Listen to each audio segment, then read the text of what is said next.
إن الله وملائكته يصلون على النبي يا أيها الذين آمنوا صلوا عليه وسلموا تسليما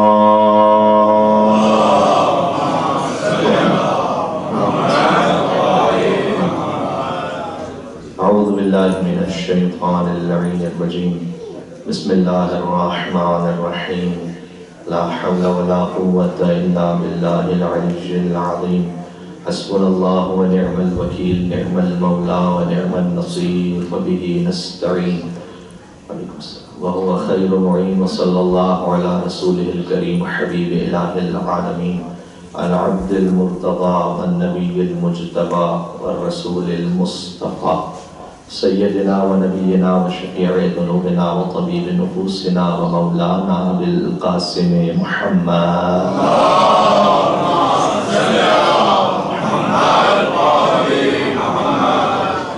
وأهل بيته الطيبين الطاهرين المعصومين المظلومين المنتجبين المنتخبين الميامين سيما بقية الله في الأرضين روح وأرواح العالمين لتراب مقدمه الفداء الذين أذهب الله عنهم الرجس وطهرهم تطهيرا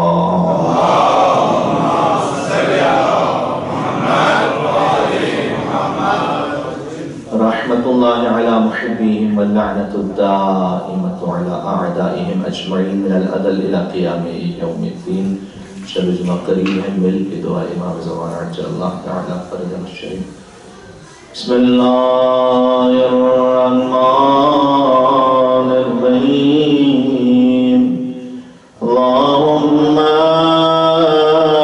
كن وليك حجة ابن الحسن صلواتك عليه وعلى ظهره في هذه الساعة وفي كل ساعة وليا وحافظا وخائف ما شاء ودليلا وعينا حتى تسكنه أرضك طوعا وتمتعه فيها طويلا صلوات محمد.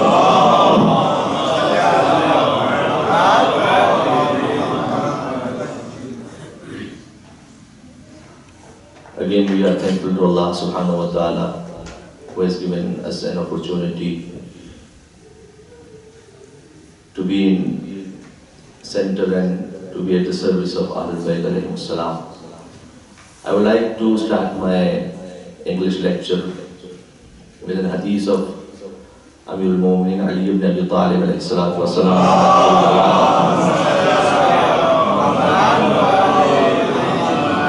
In Nahjul Balagha, it says that minds get tired just like bodies. Minds, they also get tired just like bodies. فَابْتَغُوا لَهَا طَرَائِفَ الْحِكَمِ. And if your mind get tired, invigorate it with the sober advice.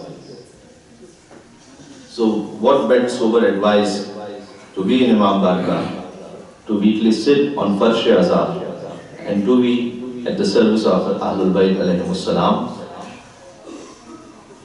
This the saying of Nahjul Balagha, Ibn Hadid al-Mu'tazili, who is one of the most famous descriptors of Nahjul Balagha, he has written in his preface that the more I read Nahjul Balagha, the more I came to know that the sayings of Ali bin Abi Talib, there are tahta kalam al-khaliq wa fawqa kalam al-makhluq.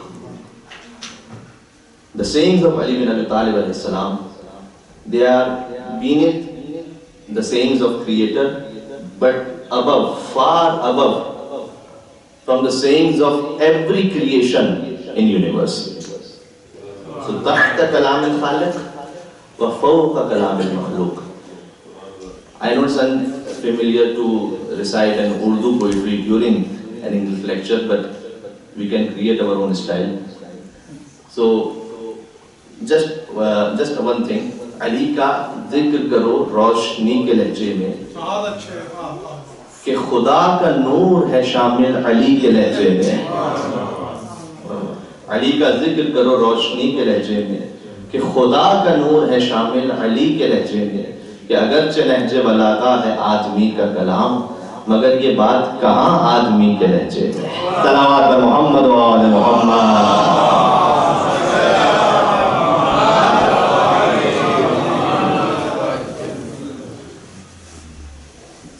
Ibn Hadid al-Mu'tazili is written in his preface of that description of Nahj al-Balagha that when I intended to write the description of Nahj al-Balagha, I did a mannat and I bounded myself in library, and mannat was that till I will complete the description of Nahj al-Balagha, I will not come out of the library, and this was necessary requirements.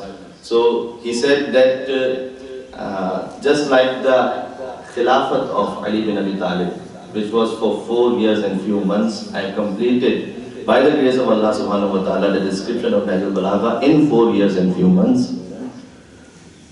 And in that sayings of Nahj al-Balagha, Amirul Mu'mineen, what I would like to describe in my Urdu lecture. So, Amirul Mu'mineen Ali bin Abi Talib alayhi salam, he says that اعجبوا لهذا الإنسان, how wonderful this human being is. ينظر بشحم ويتكلم بلحم ويسمع بعزم ويتنفس من خزم. It's a beautiful saying of Amirul Mu'mineen. اعجبوا لهذا الإنسان, how wonderful this human being is. ينظر بشحم, he sees with fat. ويتكلم بلحم, he talks through a flesh, a piece of flesh. ويسمع بعزم, and he hears through bone. ويتنفس من خرم, and he breathes through holes. So what's the point of ignorance? What's the points of arrogance in the life of a human being which is seeing from a fat, which is talking from a piece of flesh, he is hearing from a piece of bone, and he is breathing through holes. Amirul Mu'mineen. Arrogance. We have been recommended by Allah subhanahu wa ta'ala that we should start our prayers not with just one takbir, but it's recommended to start the prayer with 7 takbirs. Okay? It's mustahab, not wajib. For example, Allahu Akbar, Allahu Akbar, Allahu Akbar, Allahu Akbar, Allahu Akbar, Allahu Akbar. These 6 are mustahab. Then takbiratul ihram, Allahu Akbar, wajib. Then we start our prayer. Okay. So what's the point of saying 7 takbir in starting of every namaz, every salah? There is a reason. A few ulama have mentioned that if you are saying 7 times Allahu Akbar, only the God is greatest, the God is greatest, the God is greatest, then you are saying within yourself that my bank balance is not great. It's beneath Allah subhanahu wa ta'ala. My family, my education, my passport, my identity, the God is the greatest. Everything comes after Allah subhanahu wa ta'ala. So 7 times when we are saying, actually it's the showing of humility in front of Allah subhanahu wa ta'ala. And remember, brothers of Joseph, they wanted to kill Joseph, but they couldn't.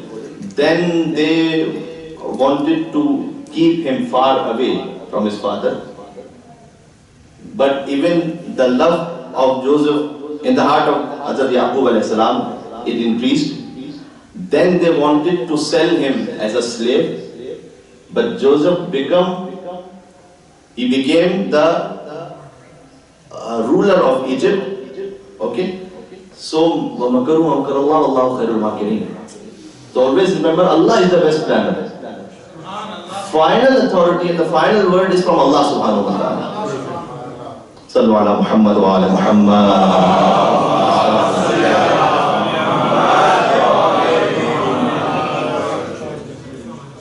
اور یہ فقط زبان کی حد تک نہیں ہے. اگر کسی کے دل میں یہ بات اتر جائے کہ آخری حرف اللہ کا ہوگا, یہ کیسے تربیت کیسے ہوگی ہے کہ مجھ میں یہ عاجزی آ سکے. غرور فقط دولت کا نہیں ہوتا, غرور کبھی مقام اور پوسٹ کا بھی ہو سکتا ہے, غرور کبھی علم کا بھی ہو سکتا ہے, غرور کبھی خطابت کا ہو سکتا ہے, غرور کبھی سینیورٹی کا ہو سکتا ہے. بھئی فرض کیجئے اگر کوئی سینئر ہے کسی بھی معاملے میں تو سینیورٹی کی وجہ سے اس کا احترام ضرور ہے, لیکن سینیورٹی حق اور باطل کی دلیل نہیں ہے. یہ حق اور باطل کی تو دلیل نہیں ہے. تو کبھی اس کا بھی غرور ہو سکتا ہے کہ بھئی کیوں میں نے جو کہا تھا اسے نہیں سنا گیا اس لیے کہ میں سینئر تھا. نہیں, یہ دلیل نہیں ہے. دلیل یہ ہونی چاہیے کہ میں نے جو کہا گیا اسے اس لیے سنا جائے کہ جو میں نے کہا وہ حق کا. بات بازی ہو رہی ہے. صرف حضور نے ایک شخصیت کے بارے میں کہا تھا کہ جب وہ کچھ کہہ دیں یا کچھ کر دیں وہ حق ہی ہوگا. آج میری بات پہنچ سکے. باقی کسی کے لیے ضمانت نہیں تھی, فقط ایک کے لیے کہا تھا علی مع الحق والحق مع علی. علی ہمیشہ حق کے ساتھ ہے, حق ہمیشہ علی کے ساتھ ہے. نہیں بلکہ پھر دعا فرمایا اللہم اجر الحق حیث ما دار, پروردگار تو علی کو نہیں حق کو وہاں موڑ دے. صلوات محمد و آل محمد.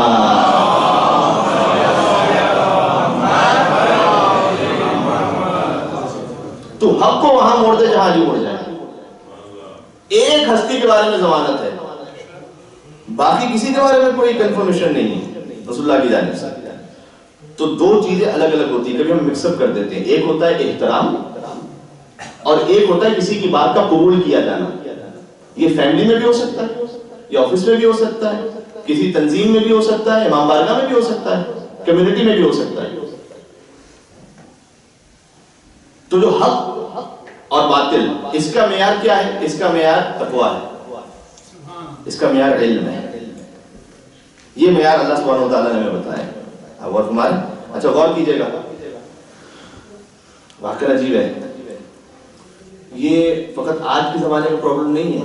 جب امیر المومنین کے پاس ایک شخص آیا, اس نے آ کر کہا, جنگ جمل کا موقع تھا, اس نے آ کر کہا کہ علی واقعی میری سمجھ میں نہیں آ رہا کون حق پر ہے کون باطل پر ہے. کیوں ایک طرف میں دیکھوں تو آپ داماد رسول بھی ہیں, رسول کے چچا زاد بھائی ہیں, دوسری طرف سے اتنی بڑی بڑی محترم ہستیاں, حضور کی روجہ بھی ہیں, طلحہ زبیر جیسے بڑے بڑے صحابی بھی ہیں. اب آئی ایم کنفیوز کہ میں کس طرف جاؤں, اس لیے کہ وہ حق کو پہچاننا چاہ رہا تھا شخصیات کے ذریعے سے. امیر المومنین نے جب اس نے کہا واقعی میں کنفیوز ہوں, میں کیا کروں, مجھے سمجھ نہیں آ رہا کس طرف حق کس طرف باطل ہے. جناب امیر نے کتنا خوبصورت ارشاد فرمایا. بعض علماء نے لکھا ہے کہ کلام عرب میں سوشل سائنسز میں اس سے بڑھ کے جملہ نہیں کہا گیا. آفاقی اور تاریخی جملہ تھا. اس کی عربی بھی پڑھتا ہوں تاکہ برکت کلام امام سے ہماری محفل منور ہو سکے. امام اسلام نے کیا فرمایا؟ فرمایا کہ ان الحق والباطل لا يعرفان باقدار الرجال, اعرف الحق تعرف اہلا, اعرف الباطل تعرف اہلا. مولانا نے فرمایا کہ ان الحق والباطل لا يعرفان باقدار الرجال, خبردار افراد کی کسوٹی پر کبھی حق اور باطل کو نہ پرکھنا. بات پہنچ رہی ہے؟ افراد کے معیار پر حق اور باطل کو نہ پرکھنا, بلکہ حق اور باطل کے معیار پر افراد کو پرکھنا. اعرف الحق تعرف اہلہ، پہلے حق کو پہچان تو اہل حق خود سمجھ میں آئیں گے، پہلے باطل کو پہچان تو اہل باطل خود سمجھ میں آئیں گے۔ امیر المومنین کے اس کلام کی عظمت پر انہیں ہدیہ پیش کرتے ہوئے بابا سے بلند درود بھیجتے محمد و علیہ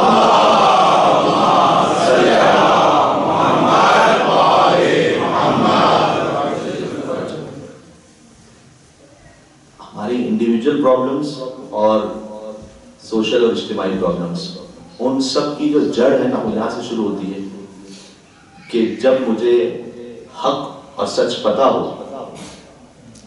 اس پر یا میں ساکت رہوں یا بلکہ اس سے بدتر باطل کا ساتھ دوں۔ نفس پرستی ہے یہیں سے، گھر کے معاملے میں وہ اس لیول پر نفس پرستی ہوگی، کمیونٹی کے معاملے میں اس لیول پر ہوگی، اور انٹرنیشنل ریلیشنز پر اس لیول پر ہوگی۔ اسٹیجز بدلتے جائیں گے لیکن فارمولا وہی رہے گا۔ مثلا نفس پرستی کیا ہو سکتی ہے گھر کے معاملے میں؟ بھائی شادی کے فنکشن میں میری تصویریں کم کیوں تھی، اس پہ میں طوفان کھڑا کر دوں پورے خاندان میں، تو یہ نفس پرستی نہیں تو اور کیا ہے؟ میں کہا تھا وہ نفس پرست ہمیشہ ہوتا ہے جو اپنے آپ کو دیکھتا ہے میں۔ کمیونٹی کے معاملے میں ہو سکتا ہے میری کرسی کیسے محفوظ ہے، میرا اقتدار کیسے محفوظ رہے گا، اب اور اس کے بعد پھر جو کچھ ہوتا ہے، اور اس کو انٹرنیشنل لیول پر آپ لے جانا چاہیں تو کل انشاءاللہ تھوڑا سا نماز جمعہ کے خطبے میں سے تھوڑا سا اور گزارش کریں گے یہیں سے۔ اچھا، اسے توڑنے کا طریقہ کیا ہے؟ پرابلم تو یہ ہے ہر ایک میں انانیت، خود پرستی، نفس پرستی، اس سے توڑنے کا طریقہ کیا ہے؟ ایک بات تو یہ، ایک مدرسہ میٹنگ میں میں کہہ چکا ہوں، ایک فارمولا کیا ہے؟ فارمولا یہ ہے کہ ہر انسان کے اندر کا جو خود کا بت ہے نا وہ صرف اسی کو پتا ہے اور وہی اس کو توڑ سکتا ہے۔ میرا جو بنایا ہوا بت ہے نا میرے اندر، وہ آپ کو نہیں پتا، وہ آپ سے الگ ہوگا۔ ضروری نہیں کہ جو آپ کا بت ہے وہ میرا بت ہو، ٹھیک ہے؟ مثلاً ہو سکتا ہے کہ یہ ابا قبا اور امامہ جیسا مقدس لباس یہی میرا بت بن جائے۔ ہو سکتا ہے آپ کے لیے آپ کی زندگی میں کوئی ایسا مرحلہ آئے کہ وہاں پر قربانی دینا، بت کا مطلب کیا ہوتا ہے؟ ایک چیز جو بن چکی ہے، غلط نظر آ رہی ہے، اب ختم کیسے ہوگی؟ اس کے لیے کچھ نہ کچھ قربان کرنا پڑتا ہے، کبھی عزت قربان کرنی پڑتی ہے، کبھی پوسٹ قربان کرنی پڑتی ہے، کبھی اپنی سینیورٹی قربان کرنی پڑتی ہے، یہ سب کرنا پڑتا ہے، ٹھیک ہے؟ اور یہ کیسے ہوگا؟ یہ ایسے ہوگا کہ اگر قرآن نے اس کا طریقہ بتایا، قرآن نے طریقہ بتایا ہے کہ اگر انسان اپنی خلقت کے آغاز کو یاد رکھے کہ میری کیا اوقات اور حیثیت تھی، اس کے بعد اللہ نے مجھے کس مقام پر پہنچا دیا، اور اپنے اینڈ کو یاد رکھے، یہ دو چیزیں یاد رہیں گی، خود بخود جو غرور ہے نا وہ انسان کنٹرول میں رکھے گا، یا تو ختم کر دے گا یا کم سے کم کنٹرول میں رکھے گا کہ میں کس بات پر اکڑ رہا ہوں، میں ہوں کون؟ لقد خلقنا الانسان من سلالۃ من طین ثم جعلناه نطفۃ فی قرار مکین ثم خلقنا النطفۃ علقۃ فخلقنا العلقۃ مضغۃ فخلقنا المضغۃ عظاما فکسونا العظام لحما ثم انشأناه خلقا آخر فتبارک اللہ احسن الخالقین۔ اے انسان، ہم نے تجھے گیلی مٹی سے پیدا کیا تھا، اس کے بعد ثم جعلناه نطفۃ فی قرار مکین، تیرے نطفے کو ایک محفوظ مقام پر رکھ دیا، یہ حقیقت ہے۔ ثم خلقنا النطفۃ علقہ، اس کے بعد اس نطفے سے علقہ بنایا، جمع ہوا خون۔ ثم خلقنا العلقۃ مضغۃ، اس جمے ہوئے خون سے گوشت کا ایک لوتھڑا بنایا۔ فخلقنا المضغۃ عظاما، اس گوشت کے لوتھڑے سے ہڈیاں بنائی۔ فکسونا العظام لحما، ان ہڈیوں کے اوپر پھر گوشت کی تہ کو چڑھا دیا۔ ثم انشأناه خلقا آخر، اس کے بعد اس میں روح کو پھونک دیا۔ فتبارک اللہ احسن الخالقین۔ تو کتنا بہترین ہے تیرا خلق کرنے والا پروردگار ہے۔ پوری زمین و آسمان کائنات کو خلق کرنے کے بعد اللہ نے اپنے خالق ہونے پہ ناز نہیں کیا، لیکن اے حضرت انسان جب تجھے خلق کیا، ابھی چھوٹا سا بچہ شکم مادہ سے متولد ہوا ہے، کچھ بول نہیں سکتا، کچھ کہہ نہیں سکتا، اپنی خواہشات کا اظہار بھی نہیں کر سکتا، لیکن اس میں پوٹینشیل اتنا رکھا تو میں فتبارک اللہ احسن الخالقین، کتنا بہترین ہے تمہیں خلق کرنے والا پروردگار. اسے یاد رکھو تم یہاں سے آئے ہو. پھر کیسا غرور ہے. اچھا وقت ہے تھوڑا سا میرے پاس. جب متولد ہو گیا انسان، یہ سیکوینس کو یاد رکھیے گا. اس کے بعد پھر اللہ کہتا ہے انسان کے لیے رزق کی ضرورت تھی. آج ہم کیا یہ سمجھ رہے ہیں کہ یہ بینکس اور کریڈٹ کارڈ ہمیں رزق دے رہے ہیں؟ ما من دابۃ فی الارض الا علی اللہ رزقها. ارے زمین میں چلنے پھرنے والا کوئی ایسا نہیں کہ جس کا رزق اللہ کے اوپر نہ ہو. وہ اس نے انتظام کیا. ہم کہاں کوئی کوشش کرنی ہے، یقیناً ہر انسان کو کوشش تو سب کو کرنی ہے، لیکن آخر فضل و کرم کس کی طرف سے؟ کیا میں اپنی عقل اور صلاحیت کی وجہ سے اتنا کما رہا ہوں؟ اگر ایسے ہی ہے تو کیا جو مجھ سے زیادہ عقل مند ہے، کتنے ایسے ہیں کہ جو وہ نہیں کما پا رہے، وہ حاصل نہیں کر پا رہے جو اللہ نے مجھے دیا ہوا ہے. تو میری اپنی عقل اور صلاحیت کیا؟ کوشش کرنا میرا کام ہے، باقی تو اس کا فضل ہے، وہ دے رہا ہے. اچھا اللہ کہتا ہے رزق کا انتظام ہم نے کیا، تم آگے بڑھے. ایجوکیشن کیا ہے؟ واللہ اخرجکم من بطون امہاتکم لا تعلمون شیئا. میں صرف قرآن سے پڑھ رہا ہوں تاکہ کوئی بات اور آگے ہو ہی نہ سکے. اللہ اخرجکم من بطون امہاتکم لا تعلمون شیئا. اللہ نے تمہیں تمہاری ماؤں کے شکموں سے ایسے نکالا تھا کہ کچھ نہیں جانتے. وجعل لکم السمع والابصار والافئدہ لعلکم تشکرون. اس کے بعد تمہیں سننے والا کان دیا، سینسز، دیکھنے والی آنکھیں دی، سوچنے والا دل دیا. اب تو شکر کرنے والے بن جاؤ. قرآن ہے، اور قرآن کی خوبصورتی ہے کہ کسی کا تکلف نہیں کرتا ہے نا. بہت بات ہے. ظاہر ہے کہ ہم جو بات چیت ہوتی ہے، ہمارے جو معاملات ہوتے ہیں، اس میں فارمیلٹیز اور یہ قرآن کسی کا کیوں تکلف رکھے گا؟ کہہ رہا ہم نے تمہیں دیا تھا، شکر کرنے والے بنو. شکر کرتے ہیں لعلکم تشکرون. اب تو بن جاؤ. اچھا رزق بھی اللہ کی طرف سے، اس ایجوکیشن کے اسباب بھی اللہ کی طرف سے. تو شادی اور خاندان اللہ کہہ رہا ہے کہ وہ بھی ہماری طرف سے. وَمِنْ آيَاتِهِ سورہ روم أَنْ خَلَقَ لَكُم مِّنْ أَنفُسِكُمْ أَزْوَاجًا لِتَسْكُنُوا إِلَيْهَا وَجَعَلَ بَيْنَكُم مَّوَدَّةً وَرَحْمَةً. یہ اللہ کی نشانیوں میں سے کہ اس نے تمہارے لیے تمہارے درمیان جوڑوں کو خلق کیا. فَجَعَلَ بَيْنَكُم مَّوَدَّةً وَرَحْمَةً. یہ اس کا کرم ہے کہ اس نے تمہارے درمیان مودت اور رحمت کو قرار دیا. اللہ اکبر.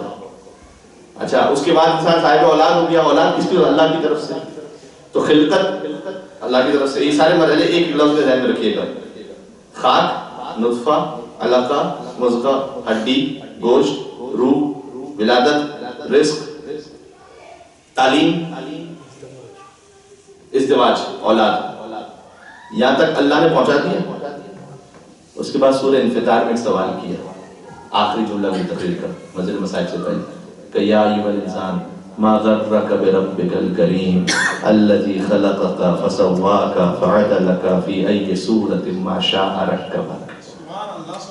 اے انسان تجھے کس چیز نے اپنے اس کریم پروردگار کے سامنے مغرور بنا دیا؟ الذی خلقک، یاد کر وہی خدا جس نے تجھے خلق کیا تھا. مغرور اب کیسے؟ حدیث میں من لم یشکر الناس لم یشکر اللہ. جو انسانوں کا شکر ادا نہیں کرتا وہ اللہ کا شکر ادا نہیں کرتا. ویسے تکبر کا بھی معاملہ، جو انسانوں کے سامنے تکبر کرتا ہے در حقیقت اللہ کی خلقت کے سامنے تکبر کر رہا ہوتا ہے. ہم میں سے کوئی کہہ سکتا ہے میں تو کبھی اللہ کے سامنے نہیں اکڑا. اللہ کے بندوں کے سامنے اکڑے تھے یا نہیں اکڑے تھے؟ ایک مرتبہ خالی تکبر وہ عبادت ہے. ارے تکبر عبادت بھی ہے مولانا جی؟ ایک تکبر عبادت بھی ہے. جناب امیر ہی کا قول ہے التکبر مع المتکبر عبادہ. جو متکبر ہے نا، ہمارے تکبر کو کس کے سامنے کرتے ہیں؟ بیچارہ غریب سا آدمی، سٹیٹس کا وہ خاص نہیں ہے اتنا، ظاہری دنیا کا سٹیٹس ہمیں پتہ ہے کیا ہمارا بیکار، اس کے سامنے کر دیں گے. اور جو کوئی بڑا آ گیا اس کے سامنے بالکل ریح ہو کے بیٹھ جائیں گے. مولانا نے کہا ہمت التکبر مع المتکبر عبادت. جو متکبر ہے اس کے سامنے تکبر کرنا عبادت ہے. آؤ نا اس کے سامنے آؤ. جو خود تکبر کر کے آیا ہوا ہے اس کے سامنے. قرآن و حدیث ہے بھائی. ایک جملے سے منزل مسائل پہ جاؤں گا. یہ آپ محسوس ہوگا موضوع بڑا تشنا ہے, وقت ہمارے پاس محدود ہوتا ہے, باتیں اس میں بہت ہیں, انشاءاللہ جاری رہیں گی. ایک جملے سے منزل مسائل پر. کربلا میں جس نے اپنے اندر کے بت اور تکبر کو توڑ دیا وہ ہے حور علیہ السلام. ہم خالی توبہ کے حوالے سے سنتے ہیں نا, نہیں اس حوالے سے بھی دیکھیں. وہ ہو جس کے پاس اس وقت لشکر کی سرداری بھی ہے, دنیا کی حکومت بھی ہے, ظاہری طور پر پروٹوکول بھی ہے, سب کچھ ہے, اس بت کو توڑا ہے. جب اس اندر کے غرور اور تکبر بت کو توڑ دیا تب تحفے میں اللہ نے کیا دیا؟ حسین ابن علی کی نوکری قیامت تک کے لیے عطا فرمائی ہے. یہ جزا ہے. قسم آسان نہیں تھا اس وقت.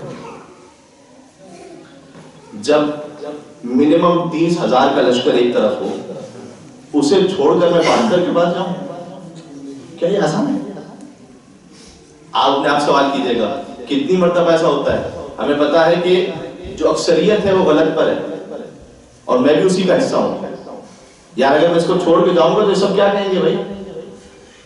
ایک چھوٹی سی اپنی کوئی بات, کوئی عزت قربان کرنے, کوئی بات قربان کرنے ہمارے ہمت نہیں ہو پاتی بہت مرتبہ. حور علیہ السلام نے 30,000 کو چھوڑا ہے, لیکن وہ جانتے تھے کہ 30,000 پوری کائنات حسین کے قدموں کے مقابلے میں ہی جائے. میں حسین کی خاطر جا رہا ہوں. شب جمعہ, شب زیارت امام حسین علیہ السلام. زیارت حسین کا پیغام کیا ہے؟ مولا میں دنیا کے سارے باطلوں کو چھوڑ کر آیا ہوں تیری خدمت میں. اور چلے تفصیلی مسائل کبھی پڑھیں گے جب انشاءاللہ کوئی یام ازا محرم کا موقع آئے گا. آنکھوں پہ پٹی تھی, جوان بیٹے کو ساتھ بھی, تھوڑا سا میرے ساتھ دیجیے گا, آنکھوں میں آنسو آ جائے تو دعا فرمائیے گا ضرور. آگے بڑھے, آنکھوں میں پٹی تھی, بیٹے نے کہا اللہ اکبر. کہا بیٹا تکبیر کیوں کہی؟ کہا بابا حسین کا علمدار ابوالفضل عباس استقبال کے لیے آئی. تھوڑا سا آگے بڑھے, پھر بیٹے نے کہا اللہ اکبر. کہا بیٹا اب تکبیر کیوں کہی؟ کہا بابا شبیہ رسول علی اکبر وہ بھی استقبال کے لیے آئے.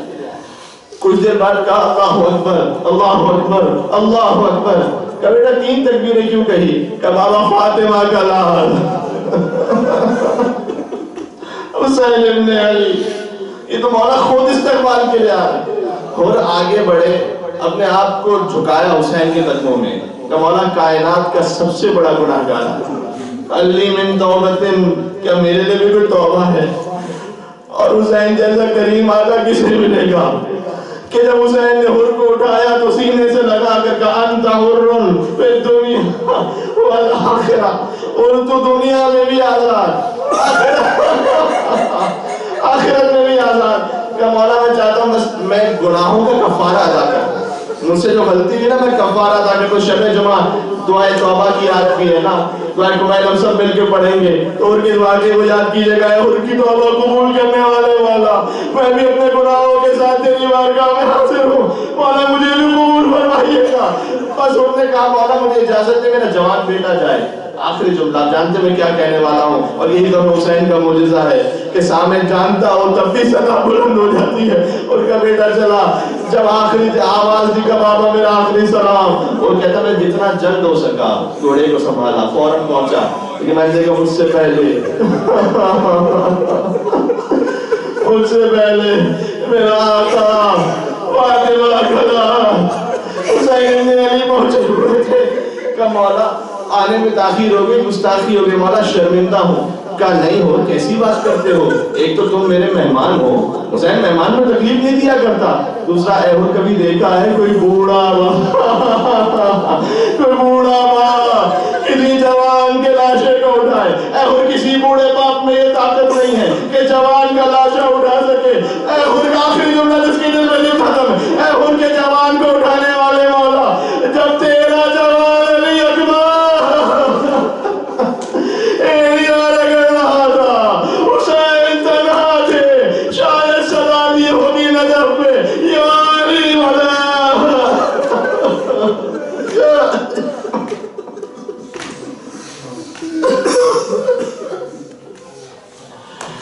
کا وقت ہو چکا ہے. مجلس کی قبولیت کے لیے ایک سلام پڑھ لیں آپ سب مل کر, اور یہیں سے پھر ہم اذان مغرب کی طرف جائیں گے. السلام علیکم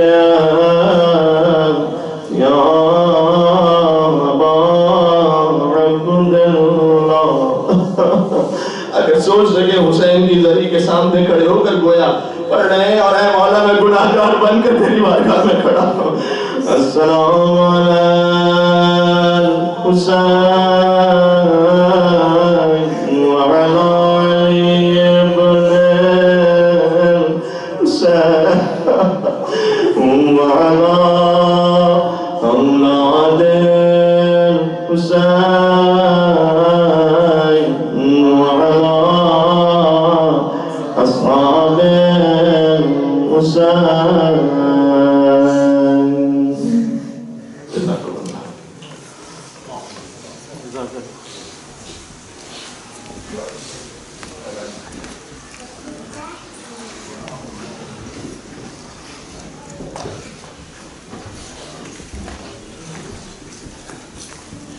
بالله من الشيطان الرجيم